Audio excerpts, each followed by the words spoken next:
Detik-detik kebakaran genset sound system yang diangkut truk terekam kamera amatir. Si jago merah berkobar cukup besar dan menimbulkan kepulan asap hitam yang terlihat hingga beberapa kilometer. Warga Desa Pagar, Kecamatan Purwosari, Kabupaten Pasuruan, Jawa Timur, lokasi terbakarnya genset sempat panik. Untuk menghindari kebakaran merembet, warga berjibaku dengan alat seadanya memadamkan api. Menurut perangkat Desa Pagar, kebakaran terjadi saat operator hendak cek sound untuk persiapan karnaval. Naas, tiba-tiba genset mengeluarkan api dan langsung membesar. Sempat panik orang sini. Ya panik dari penonton, juga dari peserta yang Warganya. iya karnaval itu sempat panik. Akhirnya alhamdulillah bisa teratasi. Di samping ada saluran air, akhirnya pakai saluran air itu kita untuk mengatasi kebakaran tadi. Beruntung tidak ada korban jiwa dalam kebakaran ini dan acara karnaval tetap berlanjut hingga selesai. Sementara itu kerugian akibat kebakaran ditaksir mencapai puluhan juta rupiah. Dari Pasuruan, Jawa Timur, Jaka Samudra, iNews melaporkan.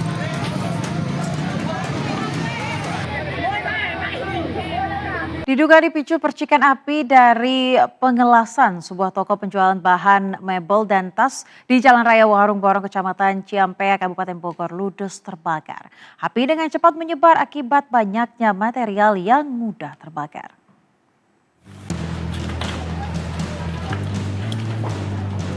Kebakaran terjadi pada sebuah toko penjual bahan mebel dan tas di Jalan Raya Warung Borong, Kecamatan Ciampea, Kabupaten Bogor, Senin siang. Oleh karena banyaknya material mudah terbakar, api cepat merambat hingga nyaris mengenai permukiman warga di belakang toko. Menurut keterangan saksi, api diduga berasal dari percikan api yang keluar dari kawat las. Saat kejadian, pemilik toko sedang melakukan perbaikan dan sedang mengerjakan pengelasan. Titik api diketahui berasal dari bagian belakang toko hingga ke depan dan sekitarnya. Bang, mulai dari asap belakang, langsung makin gede dari belakang, makin ke depan, samping, gitu, dari belakang gitu. Ya langsung ngabarin warga, pada rame, polisi juga pada datang. 9 unit mobil pemadam kebakaran dikerahkan untuk menjinakkan si jago merah. Setelah sekian lama, api baru dapat dipadamkan. Menurut petugas pemadam kebakaran, dugaan sementara api yang berasal dari bahan material kawat las yang jatuh mengenai barang yang mudah terbakar seperti kain, busa, dan lem. Tidak ada korban jiwa dalam kejadian ini, sementara akibat kejadian ini pula, kerugian ditaksir mencapai miliaran rupiah. Dari Bogor, Jawa Barat, Wildan Hidayat, iNews melaporkan. Pemirsa, seekor buaya muara raksasa yang meresahkan warga Kabupaten Muko Bengkulu akhirnya dievakuasi petugas BKSDA dari kebun sawit milik warga. Proses evakuasi reptil berbahaya tersebut berlangsung dramatis karena buaya sempat memberikan perlawanan.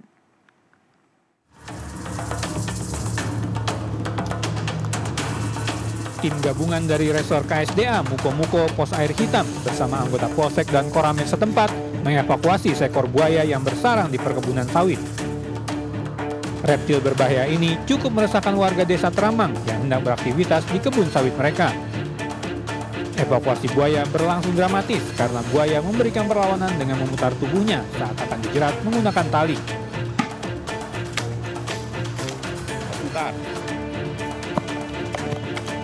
Setelah berupaya sekitar setengah jam, buaya dengan panjang 4,5 meter dan berbobot 400 kg ini akhirnya berhasil ditangkap. Buaya raksasa ini selanjutnya akan dibawa ke kantor BKSDA Bengkulu untuk dilakukan observasi dan selanjutnya akan dilepas liarkan kembali. Dari Kabupaten Muko Bengkulu, Endro Dwirawan, iNews melaporkan. Kita ke informasi pilkada, pemirsa. Calon wakil gubernur Jakarta nomor urut 3 Rano Karno bersilaturahmi dengan warga Bukit Duri pada Senin siang. Dan pada kesempatan ini, Rano mengatakan akan menggratiskan CCTV dan juga WiFi jika ia terpilih. Calon wakil gubernur Jakarta nomor urut 3 Rano Karno atau yang lebih dikenal dengan sapaan Bang Dul menyapa warga Bukit Duri, Jakarta Selatan pada Senin siang. Ditemani sang istri Dewi Indrianti. Rano dan Dewi disambut antusias oleh para warga Bukit Duri. Tidak sedikit pula warga meminta foto dan bersalaman dengan Rano. Rano pun menyempatkan untuk bersilaturahmi dengan keluarga almarhum Haji Muhammad Zen atau Engkong Zen, tetangga semasa dirinya kecil yang telah Rano anggap sebagai kakek sendiri. Rano mengungkap di tempat itulah ia menghabiskan masa kecilnya. Di sela kunjungan atau silaturahmi tersebut, Rano mengatakan akan menggratiskan CCTV dan juga Wi-Fi jika ia terpilih pada Pilkada 2024. Semua sama ya, permasalahan sama. Misalnya seperti insentif untuk Jumantik, untuk Posyandu, untuk Dasawisma. Kemudian kalaupun yang baru CCTV di RT RW. Artinya itu yang memang kita akan bangun di Jakarta ini. Yang lain-lain seperti misalnya Balai Rakyat itu penting. Karena kita tahulah kita nggak punya tempat untuk berkumpul, untuk perayaan segala macam. Jadi artinya dimanapun saya berkunjung di Jakarta, itu janji kami yang akan kita berikan kepada masyarakat Jakarta. Calon Wakil Gubernur Jakarta nomor urut 2, Kun Wardana, bertemu dengan Asosiasi Penyelenggara Jasa Internet Indonesia atau APJII guna membahas internet gratis untuk warga Jakarta.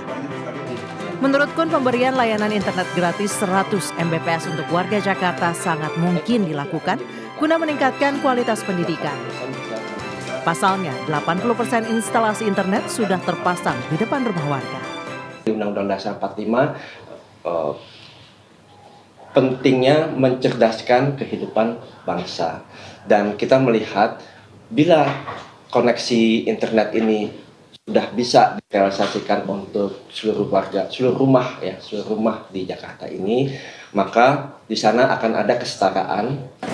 Seperti diketahui dalam kampanye, pasangan Dharma Kun mengumbar janji layanan internet gratis untuk masyarakat Jakarta.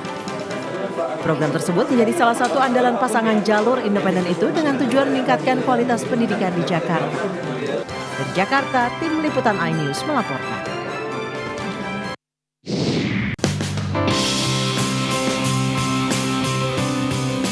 Ridwan Kamil Suswono melakukan pertemuan dan berdiskusi dengan sejumlah purna pejabat pemerintah DKI Jakarta di Hotel Ambara, Jakarta Selatan.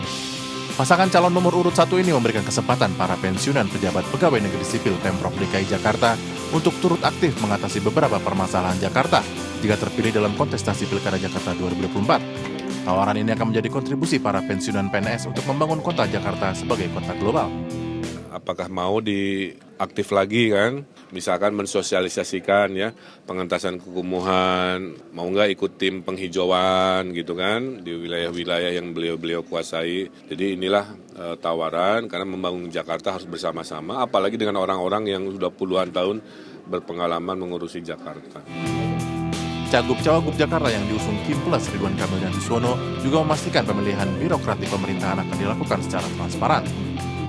Banyak kadang-kadang orang-orang yang cukup potensial di birokrat itu, tetapi tidak didaya gunakan secara optimal.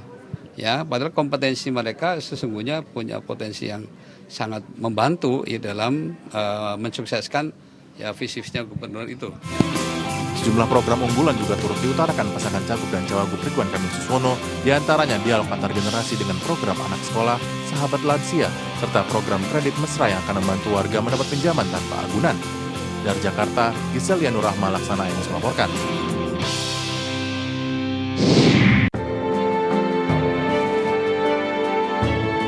Pasangan nomor urut 3 Tri Adianto, Cahyono, Abdul Haris Bobihoy optimis meraih 65% suara di Pilkada Kota Bekasi November 2024 dengan dukungan Partai Perindo dan 9 partai politik lainnya.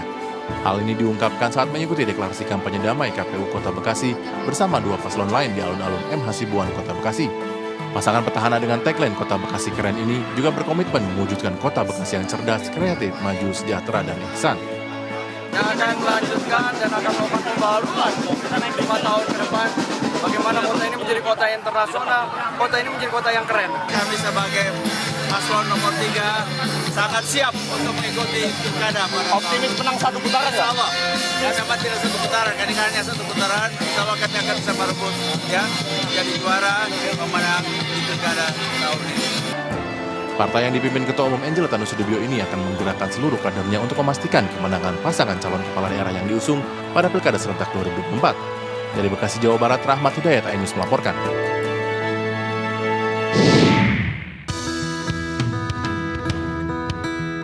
Deklarasi dukungan kepada Bacapub dan Bacawagub Karo, Antonius Ginting dan Komando Tarigan berlangsung meriah.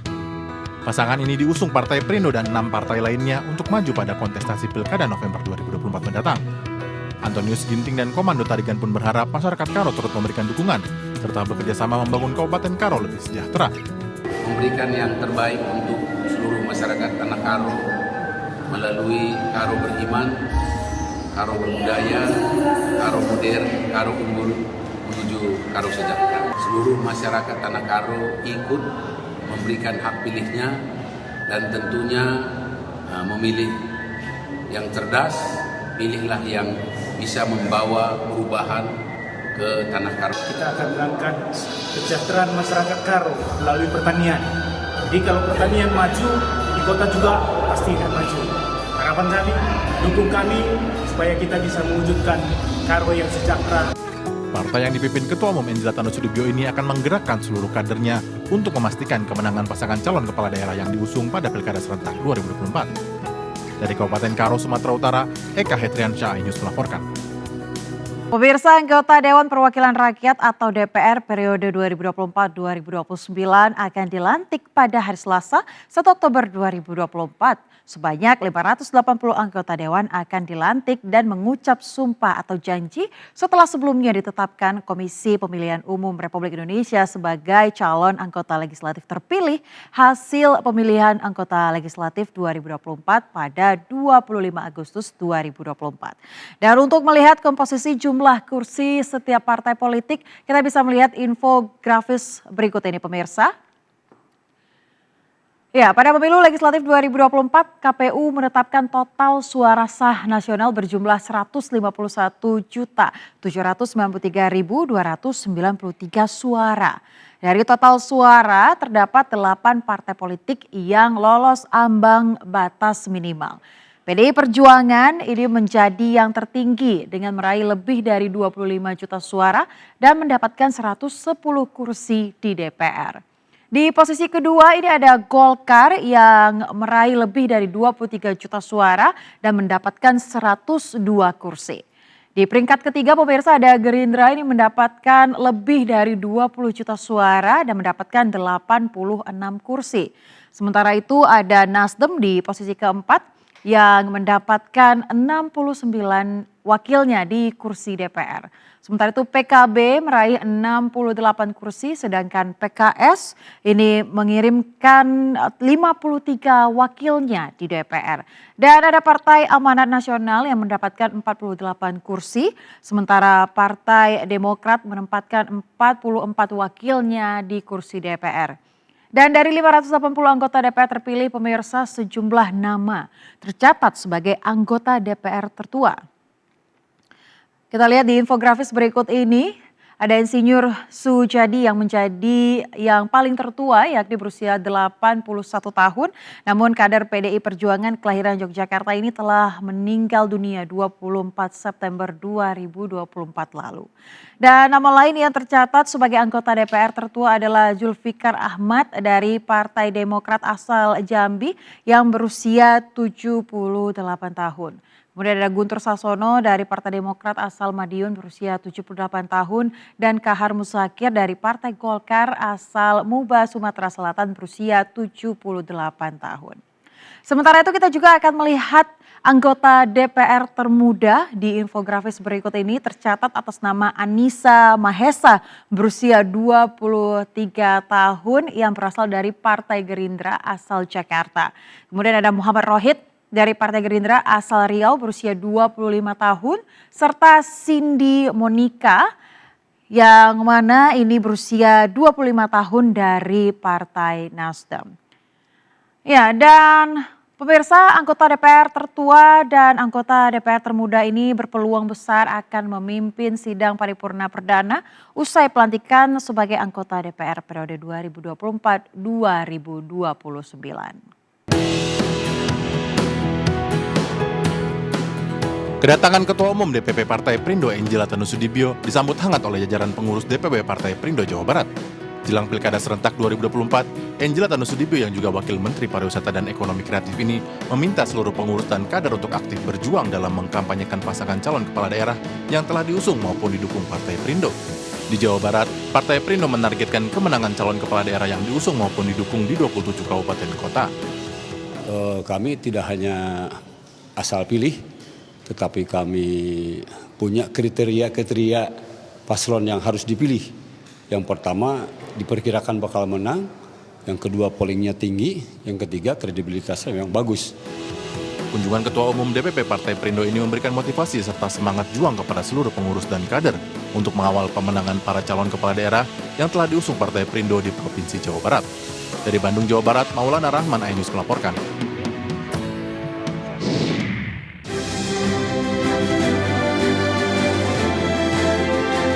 Ratusan orang dengan antusias mengikuti rangkaian acara pemanasan atau warm-up session Indonesian Idol Season 13 yang digelar di Sumarekon Mall Bandung, Jawa Barat. Selain melakukan pendaftaran audisi Indonesian Idol, mereka silih berganti bernyanyi dan menikmati beragam games yang disajikan di atas panggung. Acara bertambah meriah dengan kehadiran alumni Indonesian Idol Season ke-9, Marion Jola, yang juga memberikan tips dan trik untuk lolos audisi. Terus ada dikasih saran gitu, tips and trik, lagunya lebih dipendekin aja, cari part yang paling bagus, yang paling karakter aku banget gitu. Oke, untuk total yang sudah terdaftar sampai saat ini kurang lebih di Kota Bandung 4.900. Ada peningkatan dibanding tahun sebelumnya. Tentunya di tahun ini ada peningkatan cukup signifikan. Mudah-mudahan besok kita bisa audisi dan menemukan idola-idola baru Indonesia. Audisi akan dilaksanakan di area kampus Universitas Widaya Tama Bandung pada 28 dan 29 September. Bandung merupakan kota ke-11 dalam rangkaian audisi Indonesian Idol 2024. Dari Bandung, Jawa Barat, Mujib Prayitno, iNews melaporkan. Pemirsa, bagi Anda yang suka dengan tantangan dan kegiatan yang ekstrim yang pastinya menguji adrenalin, kegiatan di objek wisata Bandung Barat ini akan menjadi rekomendasi untuk dicoba. Di antaranya memanjat bukit dengan tali dan tidur dengan cara bergelantung di antara bukit.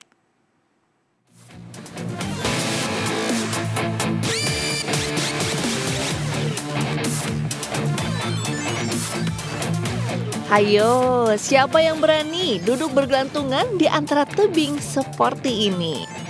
Waduh, seru sekaligus menguji adrenalin ya pemirsa. Duduk bergelantungan menggunakan hammock dengan suguhan pemandangan indah di sekelilingnya seperti ini adalah salah satu aktivitas ekstrim yang bisa dilakukan di tebing Hawu, Pabeasan Padalarang, Kabupaten Bandung Barat. Selain itu, ada juga menyusuri dasar tebing dengan rappelling ataupun panjat tebing. Tebing Hawu yang memiliki ketinggian sekitar 90 meter ini cukup unik karena bentuknya menyerupai hawu atau dalam bahasa Sunda yang artinya tungku. Ini tujuannya untuk overcome your fears sih sebenarnya, untuk bisa menghadapi rasa takut kita. Jadi dalam nanti bekerja pun setiap halangan dan tantangan yang diberikan, yang ada yang di depan mata tuh bisa kita hadapi gitu. Mencoba untuk melewati limit kita ya, rasa takut kita, dan luar biasa menikmati banget. Cuacanya juga bagus dan alhamdulillah aman semua, dan di sini bagus. Namun sebelum mencobanya, demi keamanan pengunjung diwajibkan menggunakan sejumlah peralatan lengkap serta didampingi tim pemandu khusus yang siap mendampingi wisatawan. Dari Bandung Barat, Yuwono Wahyu, iNews melaporkan.